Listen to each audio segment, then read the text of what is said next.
All right, so today we're going to be talking about data centers. And as a matter of fact, what's actually very interesting is that data centers are not exactly the investment, or especially AI data centers, are not the investment that we believed or we've been pushed to believe are the future.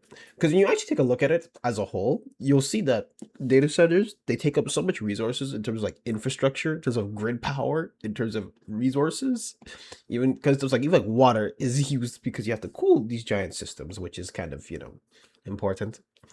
And so now that we're here, I wanted to bring up this topic because essentially I saw this video on Twitter that kind of gives you life of like what it's like to live next to a data center. And I was sitting listening to it and I was like, man, this is not fun. And I'm just kind of glad I don't live next to a data center. I live next to a forest, but not a data center.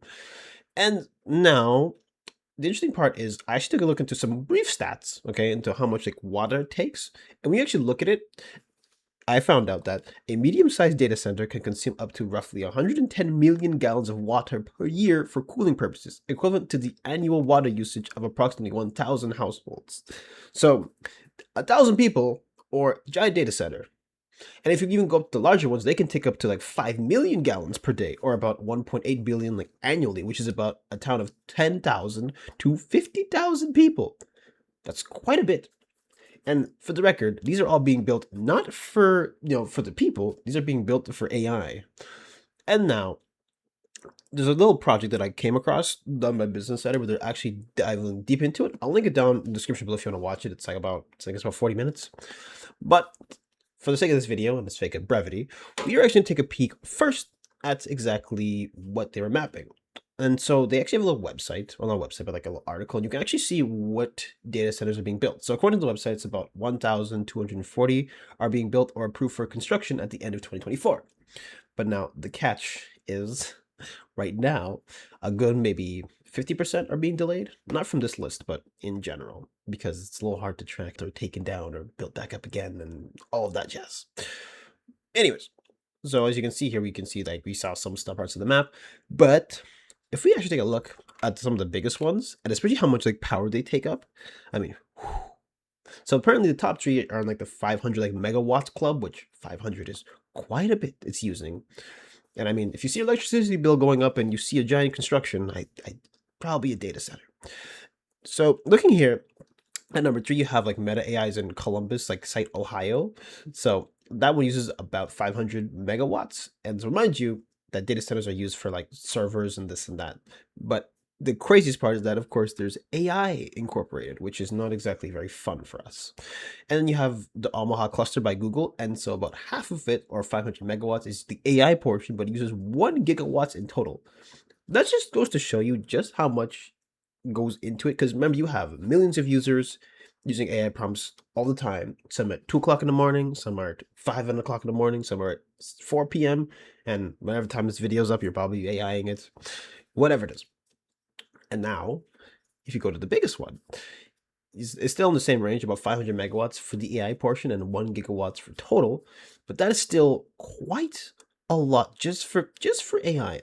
And mind you, that when it comes down to it, AI hasn't really been the investment, or hasn't really been, what investors were looking for, because it was hyped as the next big technology, but all it really does right now is it streamlines a lot of processes, which is great for everybody else, maybe not so.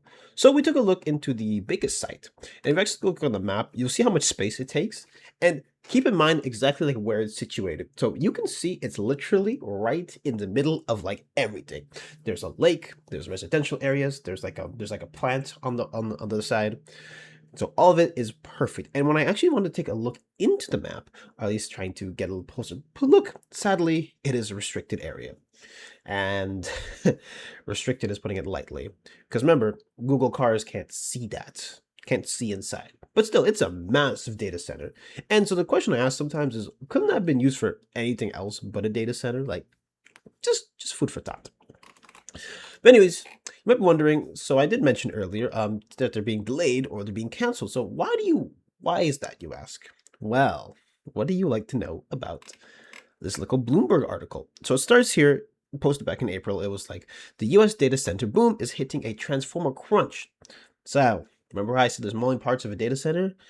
Yeah, well, you gotta power it. You gotta not just power, but you also have to take the electricity and break it down. Because remember, that's what a transformer basically is. It takes all the big electricity from the power plant and it just winds it down. And so it even says here, more than half the US data centers planned for this year are expected to be delayed.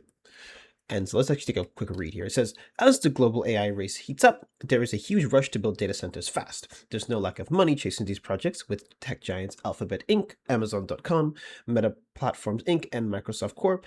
committed to spending more than $650 billion this year alone. Yet neither ambition nor capital is enough to materialize all the necessary components. Almost half of the US data centers planned for this year are expected to be delayed or canceled. One big reason is the shortage of electricity equipment, such as transformers, switchgear, and batteries. They are needed not just for powering AI, but also for building out the grid that is seeing increased consumption from electric cars and heat pumps. US manufacturing capacities for these devices cannot keep up with demand, and the scarcity has caused data centers builders to rely on imports. So as I said, stuff gets canceled all the time, but a big thing that happens with AI, especially right now, and happened like roughly even 2020, but there's always supply shortages ruin or disrupt a lot of business flow. And remember that with the RAM shortage actually promised to companies. It wasn't just, there was a shortage, but a lot of the new stuff was promised. And so with the stuff being promised, you the consumer, get cooked. But for the company, it's like, okay, well, we can always back out if need be, or at least from the manufacturer, it's like, we'll make it, but you don't have to, it's getting bought regardless. And if you keep going down, it also says here, before 2020, these high-powered transformers typically arrived 24 to 30 months after an order was placed. Those timelines were totally manageable in the old world, when data centers didn't need such large transformers or such short timelines. It's Philip Piron, chief executive of GE Verona's electrification division. But AI companies want something typically in less than 18 months. The spike in demand from data centers and grid expansion have pushed up prices and extended delivery times to as much as 5 years. That is why some, like Crusoe, have been resorted to refurbishing old transformers from shuttered power plants as a stopgap measure. And that could prove disastrous because a fundamental concept of life, or just in general, is that stuff wears out. So using old transformers could only prove to be a little not ideal. So yeah, that's where we're at now. And so because transformers are not exactly in the most supply at the moment, as they take a long time to make, and they are also, being pushed out to more important things, AI is essentially trying to take as much as possible in as little time as possible. Because, mind you, all you have to do with training the models takes a lot of time and money. Getting them to store user information takes a lot of money. It's just one big, scheme. Scheme, you could say. But anyways, more importantly, I actually want to do an experiment with you guys. Trust me, it's a fun experiment. So I want you to play I'm just playing a noise, okay? And in the comments below, I want you to describe what the noise sounds like. To you, anyway. So anyways, let us play the noise, and we'll get back to you.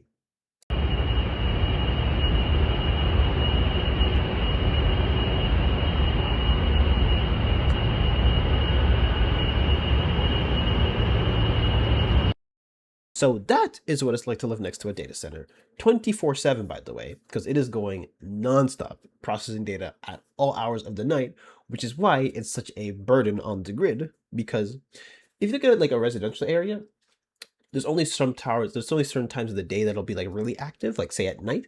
But during the day when people are at work, or I guess people work from home now, but even people who work from home, it's like they're not using power all the time.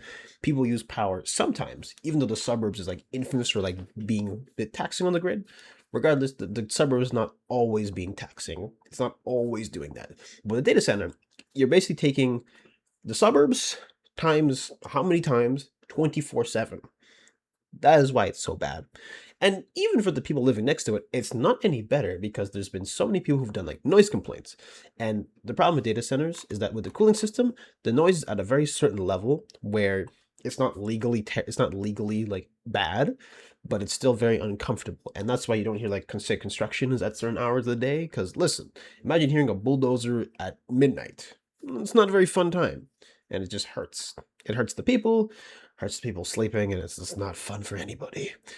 Anyways, so some people have actually reported stuff like headaches, vertigo, nausea, sleep disturbances, ear pain, and hypertension, all within living next to it. So people are very happy about it.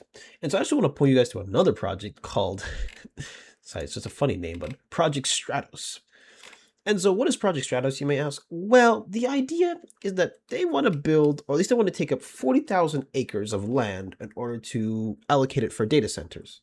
Now, why is this bad, you may ask? Well, here's the problem. One, 40,000 acres, or about like 62 square miles, is bigger than two islands of Manhattan. You can see it right here. Or it might be even, maybe two times or 2.5 times. And now, the big issue is that a lot of people are protesting this because, especially in Utah, there's already other underlying issues that are very insane to me. And you all know who is big benefiting from this? Kevin O'Leary.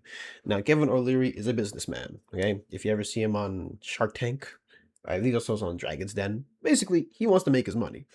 And so, when you see a businessman trying to advocate for this data center, it's kind of telling. And you have a tweet about it here. So it says here, we're not going to drain the Great Salt Lake. That's ridiculous. We are going to create incremental jobs. This is not going to destroy air quality because we don't have the option to do that. That's both controlled both state and federally. We don't want to do that. That's not what we want to do. I want this to be the example of what we can do all across the country. This is not going to be my only project, but in order to do that, we have to prove it. We're not building 40,000 acres of data centers. That's the size of the land Manhattan is ridiculous. We're building very slowly and incrementally, and everybody around us, nationally and internationally, can see what we're doing. It'll be totally transparent, and we want it to be shining example of how you do this. Anyways, so let's actually play his video and see what he has to say about it, because there's more to it. I asked Kevin about this, and he said they've already taken these environmental concerns into consideration. Take a listen to what he told me. No, we're not going to drain the Great Salt Lake. That's ridiculous. We are going to create incremental jobs. This is not going to destroy air quality because we don't have the option to do that. That's controlled both state and federally, and we don't want to do that. That's not what we want to do. I want this to be the example of what we can do all across the country. This is not going to be my only project. But in order to do that, we have to prove it. And we're not building 40,000 acres of data centers. That's the size of the land parcel. Right. So this precedent's twice the size of Manhattan is ridiculous. We're building very slowly and incrementally, and everybody around us, nationally and internationally, can see what we're doing. It'll be totally transparent. And we want it to be the shining example of how you do this. And I want the Chinese to see this. I want them to see that we're not going to stop. We're going to catch up in terms of incremental growth of power. That's what keeps them focused. I mean, if they think we're falling behind, if they think they can beat us in AI, we have to prove they can. And I'm not the only person on this issue. So for the record, nothing that I was talking about really got addressed, like how much it's actually going to take, or like how much it's going to affect the residents, and how much it's going to affect everything else. Even though he said it's environmentally friendly, everything that I've showed you in this video should prove that it is anything but. Matter of fact, it literally drains the system more than people literally do. Regardless, in that particular area, you'll also notice that the people who live near there are actually objecting this data center like quite a bit, which is good because people don't want to live next to this stuff. And if that noise is going to be 20,000 acres of land being used for it, which can be used for anything else. And on top of that too, a big issue is that the lake is already shrinking due to diverted water for like agriculture, and there's an impact of like the climate crisis, which is also placing inhabitants of the nearby Salt Lake City at possible risk of dust clouds as the lake bed dries up. So there's a lot of unintentional consequences and even intentional ones that could occur when you try to do a data center. And you might be saying, what if we put it in the middle of the desert? It's not much better. Matter of fact, I'm pretty sure Texas has like the most data centers, but middle of the desert in theory might sound great, but what did we establish in the beginning of the video? This takes up a lot of water, and in the desert where stuff is dry, the water expectation is way up. Like it goes way up. So that's not exactly what we want. And so overall, it's just one of those things that is not exactly ideal when it comes down to what we're dealing with now. So overall, even though a lot of them are being canceled, or even people are planning data centers, they're not will say, "Oh, we'll pay for it," or "We're going to pay for the power." Even if you're not directly paying for it, you pay for it in other ways. Because I guarantee you, if you live next to a data center, your electricity bill has definitely gone up way more. And I've talked about this in other videos, but I won't really rehash too much. But it happens, okay? And even if they're paying for it, the grid still takes a massive hit from all the power that is required in order to use these data centers, which is exactly why they're not great. So overall, the AI race is really stupid because even if, say, China gets ahead, it's still a massive drain on resources over there as well. Now, I haven't really looked into China's AI as much, so I won't comment on their data centers. But if it's taking up this much space like over here in the US, I can only imagine how much worse it is over in other parts of the world, not just here. At least with the US, it's very much like broadly well known, but over in other places, it may not be the same case. It may be actually even worse. So yes. So overall, them being canceled is kind of a good thing, but who knows what the future holds. And say if Salt Lake City gets like this massive data center being built, it could not be great. Like it could be even worse. Actually, no. It will be worse. And so you might get more jobs, but more jobs at the cost of what? Because take this right, if water goes down, you can't do agriculture, prices shoot up, and so you made more jobs, but you also made more inflation. But anyways, there's a lot of complicated factors that I can't cover in one video, but either way, that's where we're at now. So if you don't like data centers, I would recommend, I guess, do what the people in Utah are doing. Protest it, I guess. Talk to City Hall, try to keep people out of it, and just try to make a change if you can. But yeah, data centers are one of those things where it's like, it's a very short-term investment that has almost no payoff. So yeah. So hopefully current infrastructure will deter some of these companies, but who knows how tech companies will find their way out. Anyways, hopefully this data center fad goes away, because it feels like a fad despite how many are being built. The payoff is not really showing, it's not really proving itself. But anyways, if you enjoyed this video, make sure to like, comment, subscribe, and follow my social description below. But that's it today. I'll see you next one. Bye.